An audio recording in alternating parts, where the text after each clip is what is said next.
જય શ્રી કૃષ્ણ.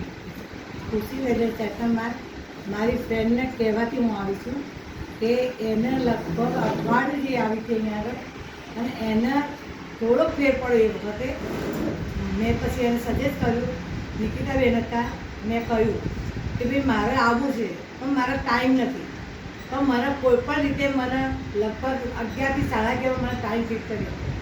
તો કહે છે ઓકે તમે આવો, હું સરને વાત કરું છું, તમારો ટાઈમ હું ફિક્સ કરી આપું છું.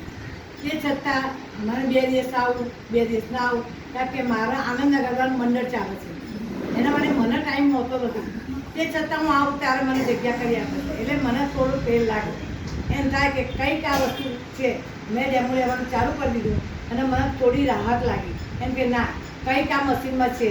એટલે મેં ઘરે વાત કરી કે બેટા મારે મશીન લેવું છે આવવા, કે મમ્મી તને શું ફેર પડે? મેં કીધું જો મને થોડું ઢીચણમાં થોડી રાહત થઈ છે અને જે શ્વાસ ચડવાની તકલીફ જે થતી એમાંય મને થોડી રાહત આવી. એટલે મને તું કે તો હું મેં તને ફોટા મોકલાવું ત્યાં આગળ અને મારે મશીન લેવાની ઈચ્છા છે. તો કે મમ્મી તું રાહ ના જોઈ, તું તાર મહિના 2 મહિના પછી લેવું, અત્યારે તું તાર લઈ લેતી છે.